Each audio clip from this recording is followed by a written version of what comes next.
Oh, I went the other way. Hello. I am brilliant. The book Harlots, and I am AJ Norris.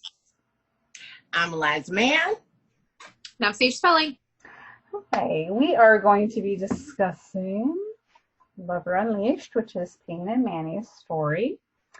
A fighter by nature, a maverick when it comes to the traditional role of the chosen female, Payne is cut from the same warrior cloth as her brother. And that's before human surgeon Dr. Manny Manilow. I'm sorry. Manello. Not Okay. Manilow. I was like, Manilow? Did I miss something? Barry Manilow. Dr. Manuel This story is Manilow about Payne and Barry Manilow. gets sucked into her dangerous world. Although he's never believed in things that go bump in the night like vampires, he's more than willing to be seduced by the powerful female who marks him as her own. But as the two find so much more than an erotic connection, the human and the vampire worlds collide. Just as a centuries-old score catches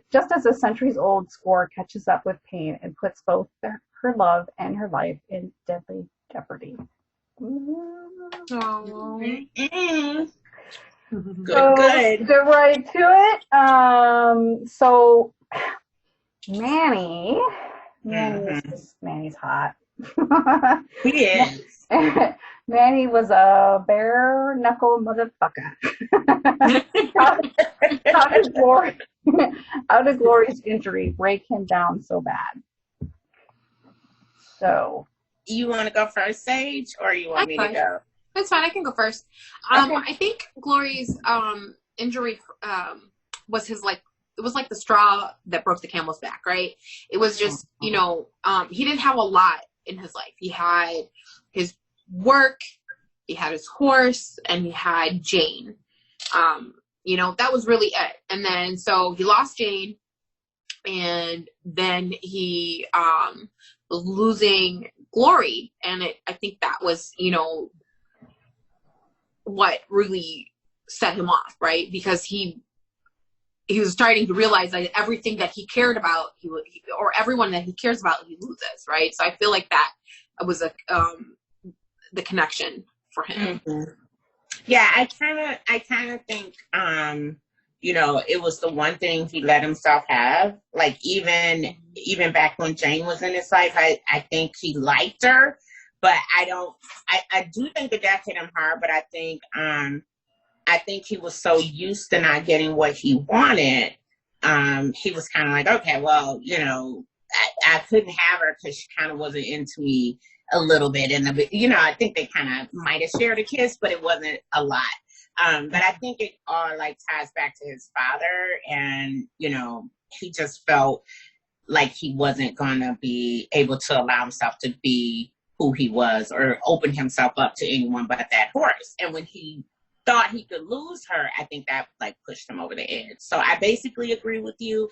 I think a lot of it stems back to his childhood, though. Mm-hmm. Yeah. Poor Manny. I know. And at the beginning of the book is when his racehorse Glory breaks her leg. So sad. I'm a horse person, so I have a horse background. So I was just like, oh my god, I hate this part.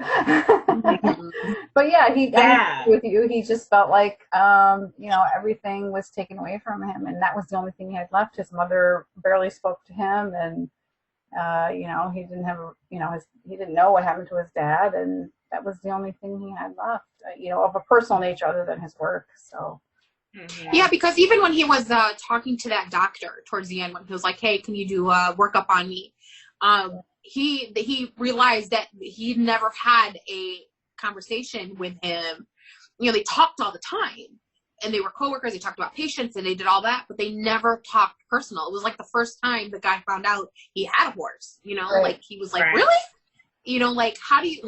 They always kept it so business that he never opened up with anyone else. Right. Right. He was very standoffish, and mm-hmm. But a lot of times you see that archetype in physicians, especially neurosurgeons. They kind of have this, I don't want to call it a God complex, but they kind of like don't allow themselves emotions at times. And I feel like that was who Manny was for a long time. Like, I'm not gonna fucking deal with it. Just the facts, please. So, it was kind of heartbreaking to see him. When she fell, I think he was just like, I can't even, so. It's almost similar to V in that respect too, as far as like bottling of emotions and not really letting people in. So it's kind of interesting there too. So, so there was a little bit of a parallel between Glory and Payne, because Glory was this thoroughbred racehorse who's born to run, and, and then she breaks her leg, and she, Manny is contemplating whether he wants to euthanize her because she's just not, she's healing, but she's like, other things are happening because she's not healing quick enough. And so he's dealing with that. And Payne also, she's paralyzed from the waist down, and she feels like her life is over, and she's left one cage of the sanctuary to go to another, right. But she hadn't experienced life, but is still, they were very similar. They were just, I don't know, they had and then when she met the Glory, they had this immediate connection with each other. So that was really sweet. It was kind of nice. It was kind of nice to see that though, because you did feel so messed up over Payne getting injured at the end of the last book, right? And it was just heartbreaking for her, somebody who had been so strident and just she was a glorious fighter, right? And this strong woman, and she was, in a sense, the thoroughbred of the race, right?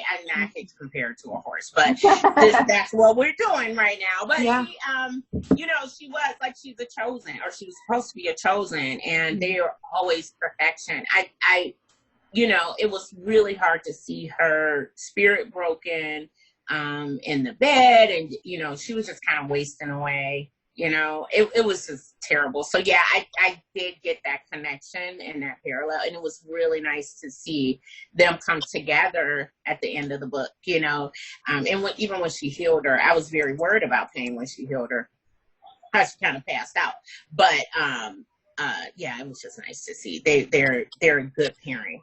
I'm glad they have each other. Oh, and Manny too, of course, because you gotta keep him in the equation. Right. So what was your first clue Manny was a vampire or had vampire genes? I have to say, for me, I remember when Hex ran into him at, I think it was in Love or Revenge, the last book or not, the 2 books before, but she ran into him at the hospital, and she read his name tag, and they made a point, in the book saying that was Dr.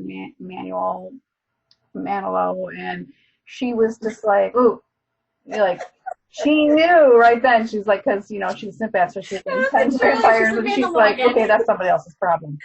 Manilow, you said Manilow again, and Manilow cracks me up. I love it. That's very Manilow. Manello. Is it Manello? Yes. Manila. Oh my God, he got a show in Vegas. Say, you want to go next? That's fine.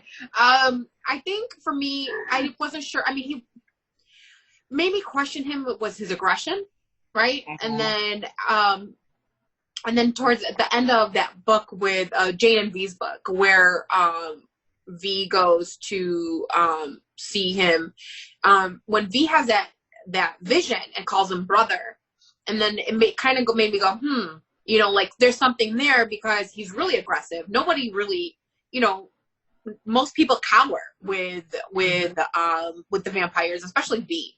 And then he, but he's really competitive. He's aggressive. He has that aggression, and the memory charm was like working but not working with him. Like it wasn't sticking as well as it would with any other human, right? So those were the things that made me click, and then him calling him brother. So it was that scene that really, really made me wonder, when we were going to see him again and what we were going to get when we see him. I think for me, he was kind of like I can't remember exactly how it went. But they were trying to like, bore his, I think it was that one scene where even without B saying brother, like he was like coming out of the, scrubbing, and I know they say that, the stronger your mind, the harder it is. Naturally, I get a phone call in the middle of this Zoom every single time. I had to get one. That was my one. But yeah, so I think it was that scene where I was kind of like, because it just wasn't sticking for him, and he was like, there, even when he came back quicker, it seemed that, you know what I mean? And in this book, I don't know whether or not that was when he was bonding or not, but he, those constant dreams of pain were so incredibly vivid for him, even though he had been scrubbed. And I know we're going to talk about that in a little bit, so I'll leave it off there. Yeah, so it was like, so the next question was Manny bonding? Was that the reason the scrubbing didn't work? And the confusion between night and day. I think personally the confusion of night and day is because of the vampire genes, and being around the vampires and pain sort of awoke that part of him. It was dormant part, but it awoke it. And she, he tasted her blood, and it made him feel really powerful, and, just helped him. And of course, being around her, but who knows if would she affect him if he didn't have vampire genes? Right. Her life, but he definitely was bonding. And I think, the scrubbing was because I think his bond was breaking through that. And so he was having these dreams, and I mean, he was remembering, but he couldn't get, it was like snapshots almost. He couldn't get the whole picture, just the wet dreams. My God. How many times did he come in his weeks, right? Oh my God. How many times? Like 5 million? It's like, I need a new pair of scrubs. I really felt like he was in puberty. I'm like, man, you gotta control this thing you got going on. It's very pervasive. You have orgasmed on yourself many, many times, sir. But yeah, I agree with that. I think it was definitely probably her blood. Definitely, probably. I don't think that goes together, but probably for sure related to him being around the vampires and all of those things that were helping along his dormant vampire side. So I think he kind of got an awakening when he was with the vampires, and then, with her blood in him, I think it just was like, oh, this is what I'm supposed to be doing, It's really cute. I like them together. I do too. I agree with everything except the night and day part. I think he got confused with the night and day part because he was just drunk as fuck, like the whole time. Possible. He was completely just hungover or drunk. Yeah. The guy was I think that's why he was getting confused there. But with everything else, yeah, that dormant. And then we saw that with Butch, right? So like Butch was doing things in the beginning too, and you go, what the fuck? Is he a vampire? Like, and he, like, as soon as Manny saw her, he was like, mine, and then that is typical vampire stuff. So yeah, most definitely, I think finding his mate awoken all his what is that, vampire stuff? You know what I mean? Because he's always been aggressive. I think that's a trait, right? Because like Butch was aggressive before, right? He was hard ass as the bad cop, not the bad cop, but the bad cop basically.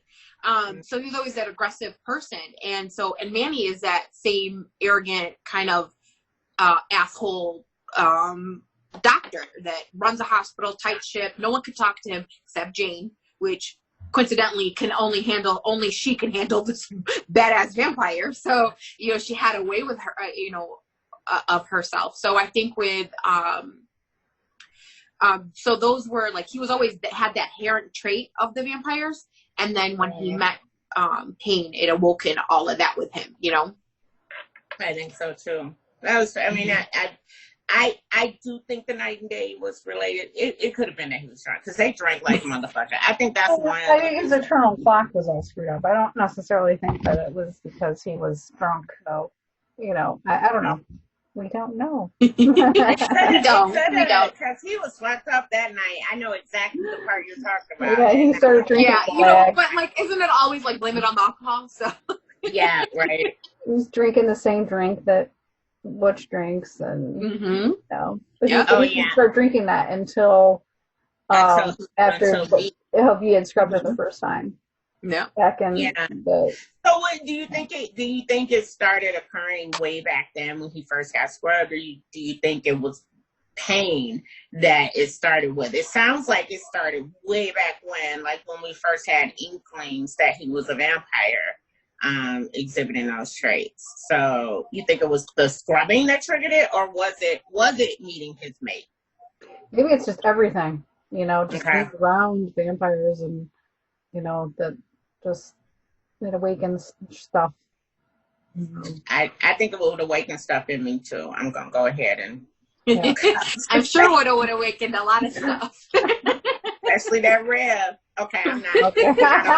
Okay, that was like 2 books ago. I don't care. He's always been forever my baby. So. Okay, so do you think it was karma for the scribe virgin for both V and Pain to fall for humans, or mostly humans? 100%. 100%. But then she earned it. She earned it. Go ahead. She did. She earned it. She earned it for what she did to them. I feel like because she created them because she had this greater purpose for them, you know, like her selfish greater purpose. And that's what, you know, he was supposed to be the Pramali, and she was supposed to be this superior chosen or whatever. And instead, you know, the lives that they led were so horrible. And when they do fall in love and bond, they bond with humans, or I mean, it's sort of humans, right? So like Jane was human, dies, and now she becomes a ghost. And then Manny, you know, turns out he is sort of a vampire, right? He's related to Butch and Wrath. So, you know, but still they're not that level of purity that she used to look for in the warriors to mate and to do all that. And that's why she went for the bloodletter to be the father of her baby daddy, you know? So yeah, fuck that. That was her karma. You know, they suffered so bad, you know, and V is still dealing with the shit he dealt with at his father's I don't know if it's karma, because I just think, you know, you love who you love, but I mean, everything that happened to Pain was her mother's fault. Everything that happened to V was the scribe virgin's fault. Right. It was. And I mean, but it's when I say, because see, like the world, you are who you're going to fall in love with, who you fall in love with. Yes, that's destiny. Right. But also the path that you create. And I guess that's just how I look at life in general. Like, I feel like the scribe virgin kind of dug her own hole. Like, she created her own destiny because she did these horrible things to them, and it came back at her in a different way, you know? Yeah. So, you say that she's upset about it. I mean, we don't know, though, actually, so. We don't know, but we know the intent that she had for Pain and V. And the thing is, it's not that she's upset. She's not upset about nothing. When we look at the scribe virgin now, she absolutely has no feeling. She is like muted. Like, she's like, whatever. We ain't there yet, but I do believe that a lot of what happened with her, I kind of disagree with you on that one, AJ. A lot of what happened with Pain and V were kind of out of repulsion, right? So for Pain specifically, because I don't think she could ever imagine wanting to be a chosen and servicing males. Like, it was kind of a foreign concept when Layla broached the subject with her in the first place. And for V, I don't think he would have ever been able to extend himself to be the Pramali because of how they were raised, how he was raised specifically. So I think it's more, she definitely did not expect that, and she kind of got a little bit of what she deserved for trying to create this perfect, these perfect children, when she could have just, she had the Pramali in the purebred vampires anyway, and she had chosens that she was creating, and she was being like entirely greedy when she went after the bloodletter and had those kids. So I feel like if it wasn't karma, she for sure got her comeuppance, because you can't be playing around like that unnecessarily. She already had all the powers in the world. She just wanted even more. So bless her. Yeah. Mm-hmm. I'm always gonna be like, that broad is a mess. I just don't. I don't love her. I want to though. I really want to, but I haven't ever loved her. So why didn't V give Manny any slack when he had to come back, when he went to go get him? He saw that his sister was not doing well, and that he walked in on Jane about to murder her. That's the way I look at it. I don't look at it as it's murder. He asked me whether or not somebody asked you to do it or not.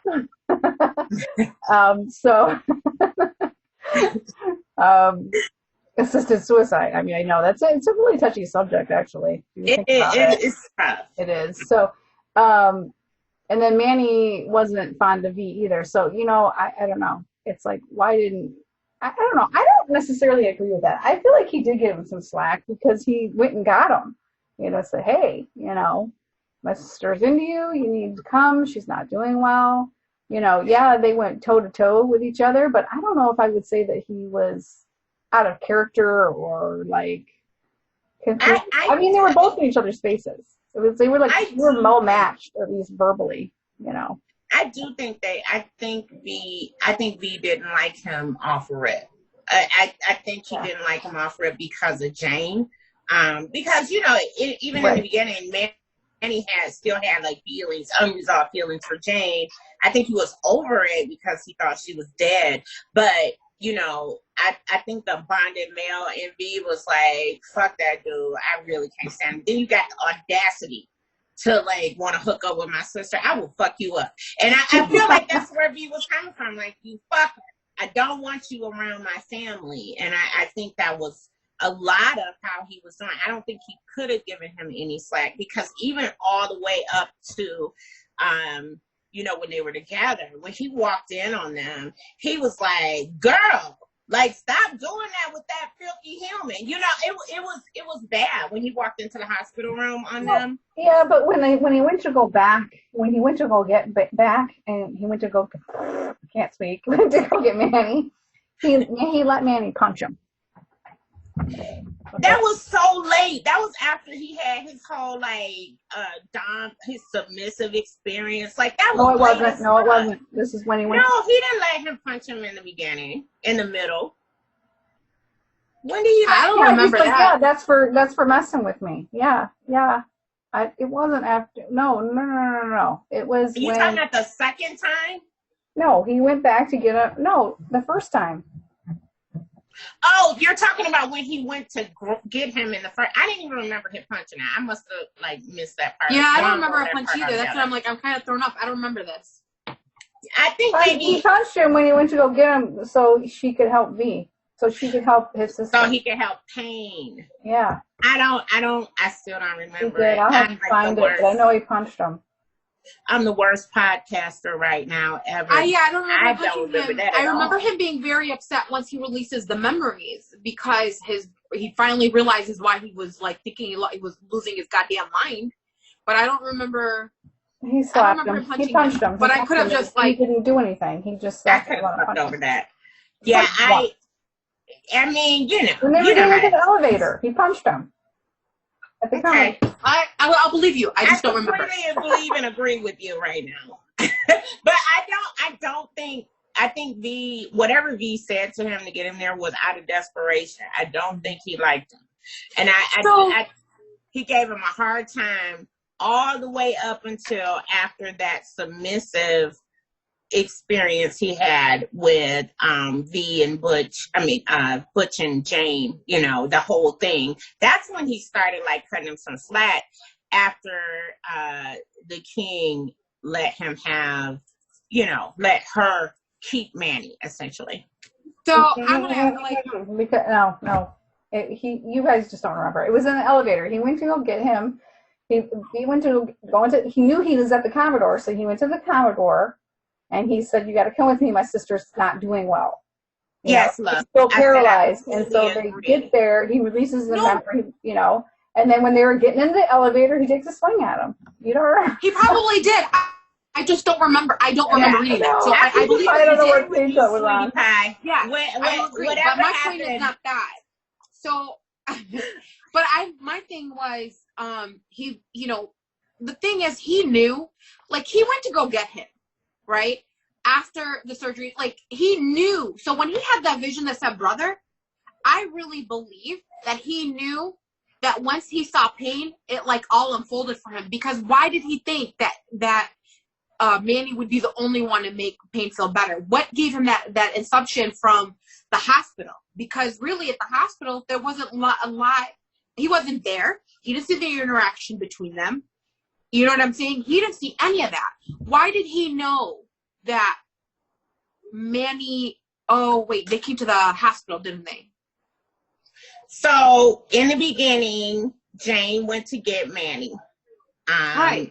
Yeah. And she went and found him. It was daytime. She had to go by herself. He was pissed the fuck off right after the horse died. And then Manny bonded with her. And V knew that. How though? Because he had done the surgery. But because he was going to be the only one to but cure he him. wasn't there. So he knew he did. How did he know he did the surgery? No, how did he know that would be the only reason why she would want to live? That's why he went and got Manny. I think he went and got Manny because Manny was the expert surgeon. I don't think he had any inclination. No. He said, you are the only reason why she would want to live.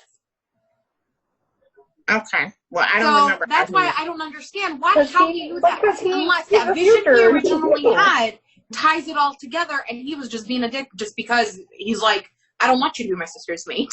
You know what I mean? But, like, why else? Hadn't they had, no, they had relations when he came back. Did I say relations? I turned to my grandma. Even though they no one hadn't saw had all that yet. interaction between them because they were in the hospital room alone. And V was not allowed anywhere near there because of his crazy self. So how did he know? That's what he walked in on them right now. Well, I mean, yeah, I don't think he didn't know how his sister felt, but he just sort of like knew that. You think it was like the twin bond, maybe? Maybe. I don't know. I don't know. I don't know. I think more about his surgical skills, and I don't know. I don't know if it's,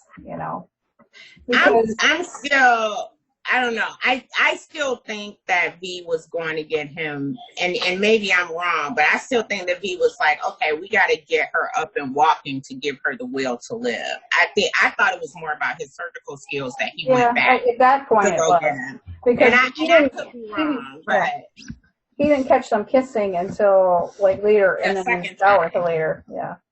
That not kissing. When they scrolling, like he caught them. Well, he was going down on her in the shower.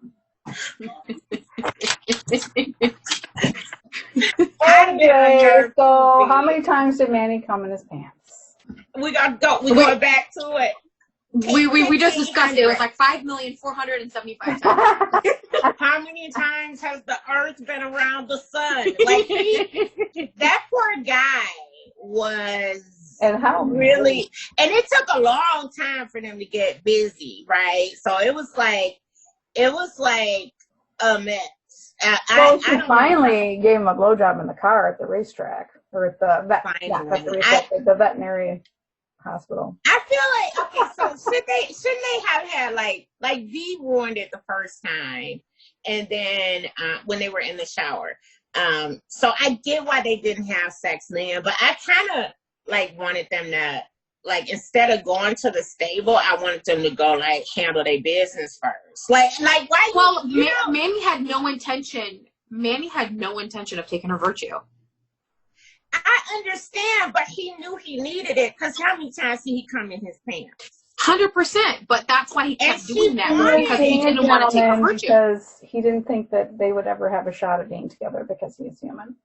Oh my God. It was so unnerving. It took the longest time for them to have sex. I know. So, what the fuck, Jane? What the fuck, Jane? And what the fuck, Jane? It had only been a week.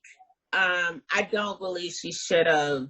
Like, that would have been my last thought of help. Like, I'm not going to euthanize you. It's been a week. Give yourself some fucking time. And we've seen, like, miraculous shit happen. Like you didn't even go to the scribe virgin yet. Like, you were just going to kill her? You were just going to, like, take her out the game like that because she asked you nicely? Like, what are you doing? I was with V on that one. I'm like, girl, you tripping. I'm very upset. Yeah, and there was some talk later in some of the, the reflection part of the book about how, I tried to reason with her. That was like an hour. It was like not even. Okay, it wasn't even that. It wasn't even that long. It was like she like right away was like, well, let me do it instead of Vicious. Like, Vicious was going to do it. Do you really think he would even do that? Could he have? Why would you? They didn't even take her outside, like, to show her what life was all about. Like, she had only ever been in that fucking, all she ever did was fight Wrath, go kill the bloodletter, and fucking go back to her little room in the Chosen Sanctuary. Like, what the fuck? She had never even seen anything. You just had her, like, locked up in a windowless ass room. When Manny said that, I was like, absolutely. Like, give her a goddamn opportunity to see. I'm sorry. It's very bad. I don't agree with it. I was so upset. And I was upset with Payne, too. God damn it. Both of them. Mm-hmm. They were both, like, Payne, you didn't give yourself any time. And I understand that she was worried about being, like, she's already been a prisoner for 300 years. So I understand that she was, like, panicking, feeling like she was going to be a prisoner in her own body. Right. But yeah, and I get that, and I get Payne, but everybody else around her should have really talked her down. Not well, I Jane. Do like, why didn't Jane show her how life could be easy if she could be workable and do all that? That's to give up with her. Like, oh yeah, she's right. I don't want her to hurt herself. Since when has Jane been that person? Since when has Jane ever been that person that gives up that quickly?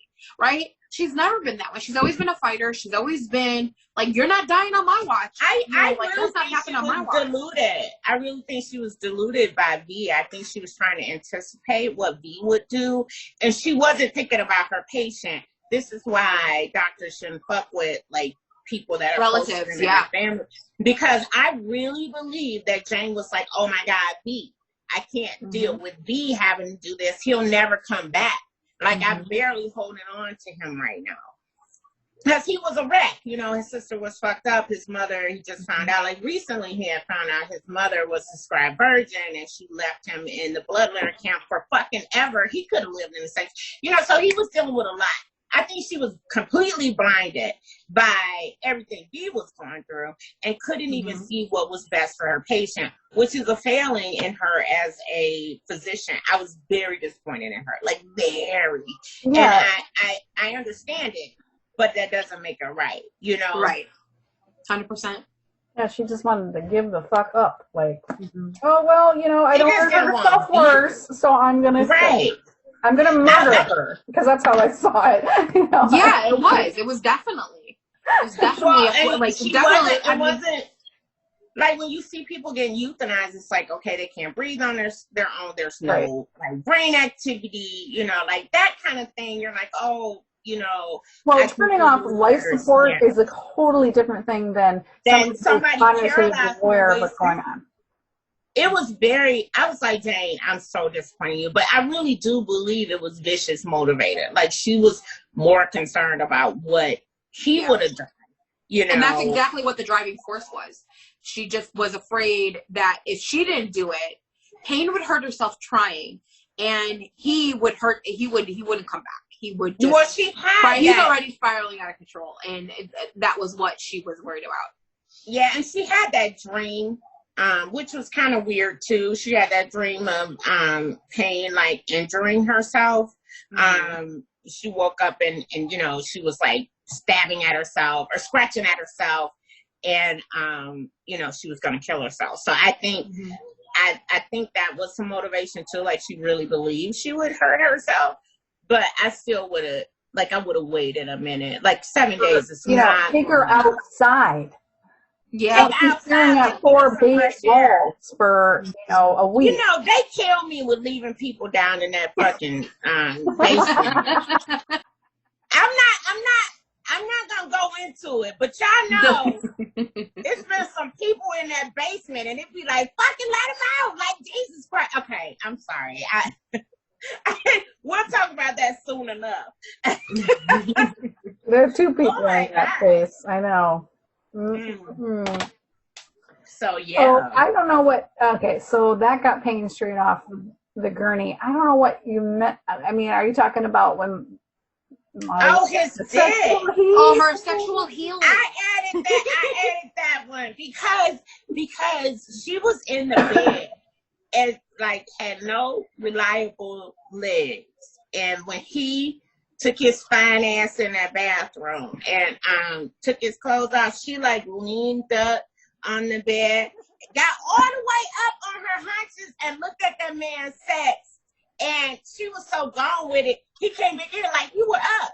And she I thought that was your dick. It was I was like, Manny, get it. I mean, Payne, get it. I just can't. That was the best part. I cried. I mean, look at that fine ass. And the profile. Right. Let me see. Wait. I want to see his sex. And right. I felt her on that. She was like, I just can't see it. Doesn't he come out naked, though? He comes out naked, doesn't he? Yes. He came out naked. And she's like, you are fearsome. I think it was a surprise. He was surprised that she was up on the edge of the bed, and I think he slept the part that she was looking at his balls or looking for his balls. I don't blame her one bit. Probably would have got me up out of bed too, because I think Manny kind of fun. Like Manny got like thick black hair and dusty good-looking eyes. Chesty, he's the chesty man, and big dude. Cause she's really tall. Big. Right, she's really tall and kind of and he makes her feel feminine. So he's a big dude. I don't remember if how tall he is. How tall is it? 6'6" or? Is he the height of B? I don't think he's quite that tall. I think he's only a little bit taller than Payne. Yeah, I think he's around maybe the average tall for a guy. So maybe 6 foot. I don't think he hit the 6+ kind of height. I think she said that she was 6 foot, and so he was almost she was almost eye to eye with him. So he was maybe a couple inches 6'1", 6'2". Yeah. Yeah. Listen, I do have a question about his physique. So we know his brother is packing. So y'all think Manny is the same? We know he got a lot of similarities, but what about that? What about that? He got a package. He's got to. Right. He's piercing too. There's no doubt. They have to. They're not going to be in here if they're not. You don't think so? No, I think they all have big packages. I think some are bigger than others.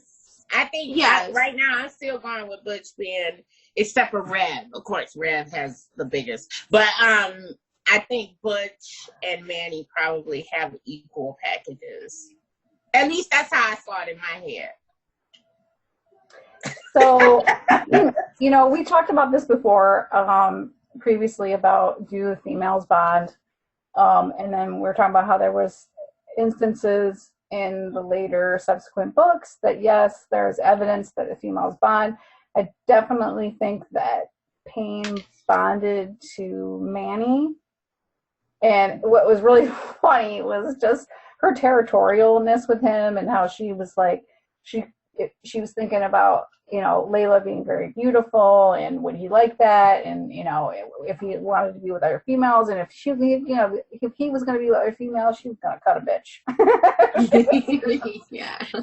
Yeah, for sure. I think she definitely, like, I think that, I don't know if it's bonding per se, and I said that before. I feel like it's definitely like, a part of the mating is that connectivity with one another, and for sure feeling like, this is my property too, so I think it's more along the lines of their mating, but yeah, for sure there is definitely something there, because she was about to whoop somebody's ass if it would have. He was her healer. He was her healer. He's like, my name is Manny. And just how healer. She was like, when he was talking about, I want you to meet somebody, you got to meet her, he's talking about Glory. And then she's like, I hope she has a horse face and a big butt. Right. Yep. And she ended up having a horse face and a big butt. Sure did. Oh, it's a funny thing. I love Kane. I think she's hilarious. She's a great sense of humor, and even Manny was surprised at her sense of humor, and that was cool. So. I do like her sense of humor. Yeah. She's pretty cool. She's a pretty cool girl. Yeah. And I love that she's so blunt. Like, she just tell you how it is in a minute. I think it is a part of her, like, upbringing. Like, she doesn't know how to sugarcoat. You know what I mean? Like, she never learned that, let's ease it out instead of just saying it. And it is endearing, though. It's kind of refreshing that she doesn't, like, sugarcoat things and just let you have it, Yeah. Mm-hmm. What's going on there? I'm hot. What is happening? Sorry, I was dying. Okay, so no worries. All right, so let's move on to Core. So, what was your first impression of Core?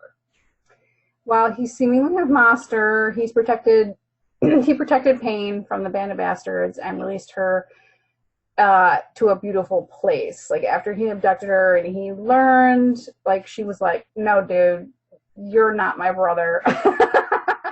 Like, get a fucking life. Lay it out there. Like, no, you're not it. I like that he seems to have a respect for females, which I really like. And he, once he realized he was wrong, he was male enough to admit that he was wrong. And so that kind of endeared him to me, even though I know his plans to murder the king or whatever. But I just feel like, I don't know, it just kind of endeared me to him. I don't know why. I kind of like him. I don't know. Well, he's a gentleman, right? Yeah. So, even though he doesn't think he is. So he thinks he's hideous. He thinks, he cared, like, because I was like, did he really care about the bloodletter like that? Like, but it was because he took him in when nobody else did, and treated him as his own. And I think it was his own desperation of wanting a son that he finally, was like, I'll take him, but right. With Core, I really feel like he thinks he's more of a monster than he really is. And we learn more about him later, and so we know why he is the way he is. So, in this book, they kind of touched on, how he was brought into the world. Like, his mom kind of threw him out. Like, I want that raggedy mouth fucker. And the bloodletter took him in. So I think that's kind of that tragic backstory, like, already, like, endears you a bit. I know he should not be, like, messing around with, wanting to take over. But a part of me was like, okay, well, they are just doing what they think is honorable, even though they are less than desirable, right? So, he feels kind of rejected by the race, kind of like Quinn is in a way. And all of the Band of Bastards have that, ruggedness, and they are completely inappropriate, at least in their mind, for the Brotherhood, but they're doing this valiant effort. So I think that part just endears you have no choice but to kind of be like, oh, that's really cool. And I get, that Robin Hood feel from them, and I think that's what I love about them, is that they kind of feel like, I'm going to ride in and save the day, even though you don't want me. Even though you think I'm a reject because of whatever. Yeah. And I also felt like the way that Cora was described physically, I mean, other than the hairlet that's obviously like this, he actually is attractive. I didn't see him as ugly. I don't know why everybody like, oh my God, he has a cleft palate. That's completely unattractive. I'm like, you looking at the rest of him? Like, look at the rest of him. Yeah, the way he's described is how Tor looks. Which I mean, with the hollowed out cheeks, the dark hair, with the chiseled jaw. That's of how course, he's built. And, because he's a fighter. So he's gonna be like built. Mm-hmm. I know. I mean, I can see the need for him to be a little softer in his approach, but I don't feel immediately like horrified. But I guess that's that whole vampire thing of you have to be perfect in order to be valued, and it's how people perceive you, how you've been perceived by people around you, right? So even though you feel like you might say, oh, I'm ugly, but if you are around me from day one and tell me I'm beautiful, I'm going to feel beautiful because it's been reinforced in my mind. But if people have always had that shock value with him, he just carries that with him. Like, even with the prostitute, I mean, he is paying this woman to sleep with him. And he still was like, well, let him go ahead and go first. I'll just get her from back here. So she doesn't have to look at me. Where you can, you're going to take this image out, you're going to take your image out of her mind anyway. So it doesn't even really matter. Right. But I just, I don't get it. Because a lot of these guys are, the exceptional male. Like, you look at them, Z, Quinn. Quinn can be a jerk, but he is hot, and Z is hot. He got a scar, Quinn with the eyes, and then Cora with a little hair lip. Like, I just feel like that's a bit much. But I would see no problem with that. But yeah, it made me completely empathize with him because of all the other brothers who have gone through that rejection phase. Like, I already know when they said he had this impairment that he had a rough life. You know what I mean? That I think. But I think that's what makes her. I think that's what makes all of them, all these males in the series, so enduring, because they all have they're perfect, right? Except for So you're correct. He's perfect except for the blindness. Rage. He's perfect except for the beast. Well, that's a big one, though. Like, but like each one of them have something would be considered a defect in their society, right? John except for John is voiceless. Even though Fury, he shot off his own goddamn leg, he has one leg. So they each have something that makes them, and I think that's what makes these heroes in the series so special, is because they are this perfect imperfect species, and that's what I love about them. I think if we did it like Butch is the one that doesn't have like anything that is immediately visibly wrong with him. Like, he inhales. No, his finger. It's literally just this part. It's but not there's the whole still a slight. Actually, the one person that doesn't is Blade. Blade isn't accepted because of his homosexual. Yeah, he is a part of the LGBTQ community, and they don't accept that in the Vampire Society. So yeah, he does have something. So we have to talk about the Lenihan. The what? The Lenihan. Oh, honey. Zephyr. I like him. I didn't want to say it out loud. I was fighting with him. He was a dark ass.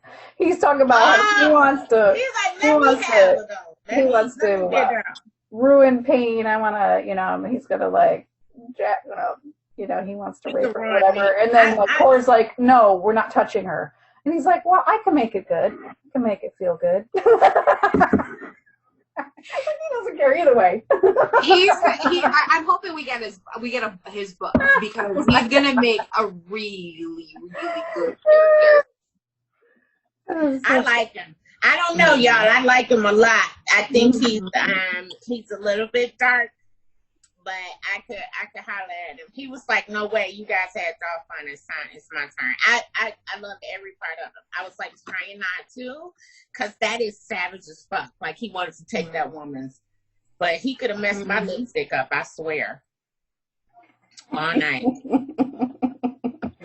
You didn't really describe what he looked like, but I mean, I get the impression that all the bastards are attractive. It's just that they're just not. They're warriors, bro. They have me at warrior. Right? They're kind of derelicting, right? I don't think that's the word, but they're like derelicts, and I am down with like most of them. Like as they describe, they're all gonna be really, really tall. They're all gonna be really good looking, except for something, right? I mean, Thoreau don't have nothing. Thoreau don't have nothing wrong with him. Ain't nothing wrong with Thoreau. Not a damn That's thing. True. His personality. He ain't had no personality yet. He just like out here nervous about Cora whooping his ass. Like he's very upset, very skittish around Cora, and I would be too because Cora seems he seems like he has like a hair trigger every now and then. No. But ain't nothing wrong with Thoreau, and ain't nothing wrong with Zephyr, except for he a little rough. It might not. Thoreau really wanted the blood of that killer, that serial killer. Oh, he did, but that was weird. I mean, he's hung up on. No, don't forget though. In the old country, they ran out of lessers and they were killing bad people. So question. Why don't they stab the lessers back to the Omega? Like they just leave them like dismembered all over the place. No, that was I think that was like they said at the time, it was just a trap. It was just letting the bastards know that they were there. Letting the Brotherhood by the description of the deaths. It was the bastards. No, V said the Brotherhood know they were there. So when V found them, the lessers, he said, I know who did this. So that led me to believe that's how they roll. That's what I thought too, because in the old country, it probably didn't matter. Right? Yeah, but at the same time, Cora makes this comment to, like, he's a reflection scene where he's thinking about that, and he's like, it was a risk, leaving those bodies there. So he wouldn't normally do that, but they do like to chop them up. And so my impression was that he was doing that so they would know, the Brotherhood would know that they were there. But the only way that the Brotherhood would know that they were there from their killing style is if it was a killing style. Yeah. Well, I know. You get what I'm saying? Yeah, I know. I hear what you're saying, but I think he was doing it to draw them out. I don't know. Maybe fuck with them or something. I don't know if it was necessary. No, he did it to be like, hey, y'all, we're back. We're here. Exactly. He did it to do that, but it was their way to kill. Yeah. I know. I just think it was two purposes. I think, Yeah, I think that's how they regularly kill them, and that's why they went out like that. But I don't think they stabbed them back to the Omega, and I didn't know why. So I that's what I was wondering. I mean, maybe I just glommed over that part, like in the first when I read through these before. But I don't know why they don't stab them back. I don't know. I think I pictured. I didn't question it before because I feel like in the beginning when we first met them, like in this book, I always pictured them like savagey like. So I just was like, well, they just go ahead and slice it. I think they normally stab them back. I think, like I said, I just think it was just them fucking with the Brotherhood. Personally, I mean, I don't. Maybe, but so I don't know either. I don't know either. So. Because we don't really get the full picture of that, so we don't really know the answer to that. So right. So what's V's deal? Why did he suddenly switch to a submissive role? Did he go too far, having Butch, make him a sub? You know, was it asking too much of Butch? I don't know. I mean, I think he did it because he needed to be broken, and the only way he could release his emotions was to, you know, to suffer, to feel the pain. Yeah, I don't know. I kind of think it was too far, but I like how Butch kind of softened at the end by, you know, leaving the glass of water and the spoon there, so he knew, so V would know, like, hey, I didn't really cut you. Mm-hmm. Yeah, it was nice that he did that. I do think it was too far, though. I think that he asked a bit much of Butch. And he know that Butch don't really get down with the sex stuff with V, but he told him, I'll do it for you, you know, but isn't that a bit much if you know I don't feel comfortable with something, but you insist that that was just too much for me. And I get V's thing, because I'm always going to get V's thing, but I wish he would have just gone to Jane and like been honest with her, you know, in the beginning. And before all the shit happened with Payne, you know, and the euthanasia, if he would have been honest with her when he started feeling those feelings, because at that point he had been feeling some shit for a while. So I feel like, you know, she already knew he had a dark part to him. Give her a chance to say, I want to be a part of that or not. And I don't think he fully gave her a chance. He doesn't let her in all the time. And I think that's definitely V's fault. He lets Butch in more than he lets Jane in. Well, like he said, you know, the male to male was felt less vulnerable to him than male to female. It doesn't matter. I know. I agree, but then we don't have a plot point. But no. So I'm still stuck on him needing the sub role. How did he know that was what's going to help him? He'd never played the sub role. Right? He always played the dom role. Even the only time he did play the sub role a little bit was when him and Jane were playing around. So, I'm gonna tell you what I think happened. I think he was out there fucking with them lessers and they got to getting at his ass, and I think he liked it. I think that's maybe that was the trigger. Because he was like, because I don't think people like get a lick in on V often, right? And then, you know, because he had been kind of fucked up that night with the wax and the, you know, shit at the Commodore. And I think they got a lick in on him, and he was like, that does not feel bad. So I think that's what happened, and he was like, let me try it again and see if I can get that feeling again, you know? So I think that's what like gave him that inclination that he might like it. Cause before he had been a dom like the whole time. Yeah, you know? That's what it confused me, but that makes sense if that's when he decided that it was like, oh, well then let me see if I like it like Fury and Z did, because I mean maybe because I didn't as I was reading it I literally wrote like since when, you know, when I was taking my notes, like I think that happened in the alley when the lessers got a few licks in on him, because when he had to like I think he had I think initially I thought that he let off all his steam at the Commodore, but he was like turning around and letting them hit him. And okay, bring it. And I think that let off a little bit, a lot of steam that he had been, you know, that pent up energy. And I think he was like, let me see if that shit continues to work. I'm gonna try this, and Butch, I want you to help me, you know. What I find interesting too is the females understand that between them. Like Marissa accepts that Butch is that person for V, and Jane asked Butch to be the person because she couldn't do it. She's like, you have to be the one to do it. And I find that little foursome is interesting, that they know and they have that acceptance of this, because at the end of the day that's kind of like in V's world that's a sexual act, right? So yeah, but I don't think I don't think that in Jane's world it's a sexual act, and I know Butch knows he's towing the line with sexuality with V, but I don't think Marissa and Jane look at it that way. I think they just like, oh, they need each other, and they have this codependent thing happening, and they've always had a codependent thing before me, so I can't come in and change that.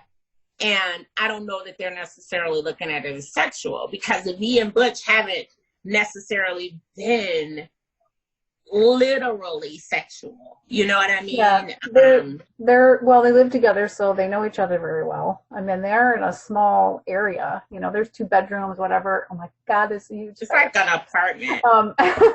What happened? Spider on my wall. It's a spider. How big is a spider? I don't like spiders. Oh, I don't like spiders. I gotta say, I'm like Ron Weasley about. But I think, but I think that Marissa and Jane are just accepting of who their males are. So, because later Butch, was really upset, and he's sitting on V and Jane's bed, and Marissa and Jane were, likewise other occupied, but. And he sees Butch in there, and they had this moment where they cuddle. It was definitely cuddling. They remind me of but took separate showers. It was like after that moment was over, they were done. They needed that moment to bond. It's like a bonding moment almost. I mean, it's like. They're not sexual, but they definitely have an intimate relationship. I would say that, there's definitely intimacy in there. I know that you rebuke the Butch. Well, do you know Butch are dating now? I know that they do have a relation. They do have an intimate relationship. No. Well, how I'm not denying that. That's for sure. But you know how Butch is always like, we ain't dating? Yeah, there was a line. He was like, I think we're dating now. But it was a joke. It was a joke. Like he was like, I put you in a corset. He's like, I think we're dating now. Yeah, I think we're dating now. I'm sorry. They have a bromance that's like they do have a bromance. The only thing they haven't done is tongue kiss. Like I feel like they're very romantic. Right? That's what I'm saying. And the Shallons are okay with it. And I mean, you know what? I think sometimes Marissa and they're not jealous of it. Right. I think they're very tolerant. Mm-hmm. What did you tolerant. They're very tolerant of their relationship. But I think that they know that each other needs each other. So like they know that. Yeah. Do you think it's because of the prophecy? Do you think their actual like bonding thing between the two of them is because of the prophecy? I think it helps it. Yeah. I think they needed each other to complete the yin and yang, right? The light and the dark. Right. There he is definitely, but the sexual thing, the tension and the chemistry, and sometimes I feel like there's more tension and chemistry between those two than Blake and yeah. How about, to me, that's more than the actual with their Shellens. I feel like there's more between Butch, and I know that there's not who they're actually bonded to. They're bonded to the female, so I'm not changing that. But I still automatically see that this relationship, this bromance or whatever we want to call it between them, is so much stronger than the actual relationship that V has with Jane and Marissa and Butch. Like that relationship there is so. I do know that they're bonded to their mates. Like, yeah, I do too. I do know bonded. I do think though that there's a level of trust and intimacy between V and Butch that rarely exists in any relationship in this world. Like I've seen Wrath and Beth have moments where they're not exactly trusting. More Wrath than Beth, because Wrath's stubborn, And, I've seen those failings in other couples that never happens with V and Butch. Like, they know exactly what each other need, when they need it, when they're upset. Like they can talk about anything. They can be themselves around one another. And I feel like they are like relationship goals. You know, like if I had to pick a relationship in the book that I wanted to emulate, it would be Butches and Bees. Because they like, all right, we're gonna talk it out. We're gonna fight it out. We're gonna be there for each other. Like they are goals for sure. Mm-hmm. I mean, I know it ain't supposed to be a couple, but they are a couple to me. Yeah. It's weird, but I feel the same way. For sure. So, yeah. That leads just the whole Saxton, Blay, and Quinn, this whole love triangle thing that's going on here. What do we think of that? I think Quinn earned it.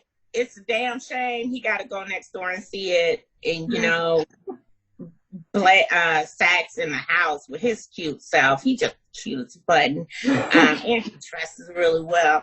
I think Quinn earned that. I think he's getting every bit of what he deserves for being a coward. Right. He's definitely a coward when it comes to Blay. And it's just because he's worried about what other people think. And I just think he's really immature. I think that he has a history of failing to meet the expectation of the vampire community. And I do understand where it comes from. But I think, sometimes you have to go ahead and put yourself out there. And he just was not ready. And it was an immature act. But I understand where it comes from. I just wish he would have given it a chance, because now I'm like suffering with him. I'm like, you can't do nothing about this, because he in there like taking care of him, and he got stabbed, and you got to stand on the balcony barefoot with your dumb ass, like you got to get frostbite.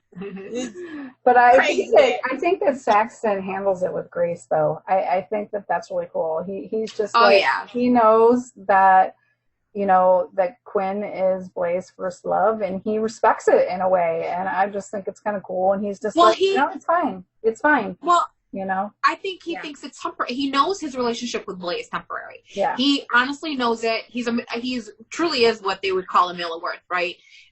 He knows that his relationship with Blay is temporary, and he's just going to enjoy it while it lasts. But he tells him, like, how many significant others are going to say, well, the guy that you really, really like, he's out there thinking about you. You shouldn't dismiss that. Like, he's encouraging. Mm-hmm. He's encouraging as well, right? So there's a lot. I think for him, he wants Blay to be happy more than anything else. But he's going to take he's going to take his fun right now too. Like, I'm going to take what I can get right now. But I know he knows truly that he's not. That they're not going to last. Yeah, I think he genuinely cares for Blay. Mm-hmm. I do too. Yeah. I think that's the motivation behind what he's doing. And Sax has a lot of balls on him, and he, I think he's like one of those people that like, I'm gonna just try it. Like, even when he first met Blay, he was like, how'd you know? He like, I didn't know. I didn't. I'll try it. He's one of those people that will give it a go and see where it goes, even if he knows it's not the most ideal circumstance. He has got some confidence. It oozes out of him. Yeah, he does. I love that. Very sexy. That's the part that makes him like kind of alpha to me. I know he's a very refined gentleman, but he is never gonna shy away from what he wants. And I think that's why people like him. Even Quinn likes him, even though he wants to hate him, but he doesn't want to like him, but he likes him. Yeah. Right. It's interesting. So, what do you think of some of the similarities between Butch and Manny? For sure that crucifix thing. Like they both have a cross, and I love that. Like I wasn't surprised when they revealed that they were brothers, or stepbrothers, because they had the cross thing for me, because he was like always like holding it, and it's very much like Butch, in that, and even at the end when they were like, oh, they're gonna go to church together, like that makes total sense to me that they would be related. Yeah, they drink the same drink. They drink They the same both drink. stand up to V. That's what I was just gonna say. They're both very have that confidence and almost aggression. You know, where like I'm manly and back off. You know, Right. Right. And you know, and it's very similar between them, and they care. They are very, very caring people. Like they will drop whatever is happening in their lives to go help somebody else, and they were both like that. So yeah, I think it's a hero complex. Yeah. They both have a hero complex. Like, well, and they both, you know, save lives in a way. You know, think about it. You know, mm-hmm. fighting Manny and you know, Manny being saving the lives in the operating room. So Mm-hmm. similar to how it was pretty cool when they came together. Mm-hmm. I like seeing them work together in the when they came back from the field with the Lessers. I really enjoyed them working together. It was kind of neat to see them in action, you know, especially with, I think Jane needed that because she's not able to work on V, you know, objectively, you know, so. Yeah, and she was really like when he was having his hip reset, you know. Oh my God, that made and me she was just like, oh my God, you know, and he realized like she really does love me and I love her. And you know what? That part was very romantic in a way, except for his hip, the sound that his hip made when he reset it. But you know, I think they needed to see that vulnerability and be like, you know, and Jane realizing what would happen, it could have happened, you know, if she had been the only one there. It was pretty nice. So we wrap this up with some of our favorite V lines from this book. Oh my God. One of my favorite lines was, you know, when V is talking to his sister and she's asking, why would you go get Manny for me? You know, because of how you hate him. And he's like, oh my God, I will do anything for you. Anything. Mine was, I have no words, 16 languages and no words. That ruined me. First of all, I was just ruined because of the moment. But when he said that was like, it just showed how devastated he could be by their love and the vulnerability in that love. And it was just amazing. Those things make you just endear V to you, you know, even though he's kind of a dick sometimes. I really love his interactions with people. I agree. Yeah. So, I guess that's all we have for today, unless you have some closing thoughts. So next week is long with Lover Reborn. Yeah, Lover Reborn. Oh, Lord have mercy. It's a long book. Is a tearjerker too. It's a long book. It's like 500 and... Get the tissues ready. You have them right by you. Yeah. 572 pages. Yeah, we need some people in that book. So I'm looking forward to it. It's we meet a few favorites in this book coming up. So we sure do. We won't mention any names. We shall not. I'm good. So, follow us on YouTube and subscribe to our channel. And subscribe. Always, we love it. We love to have interaction from people that are fans of BDB. So until next time, we'll see you later. Bye.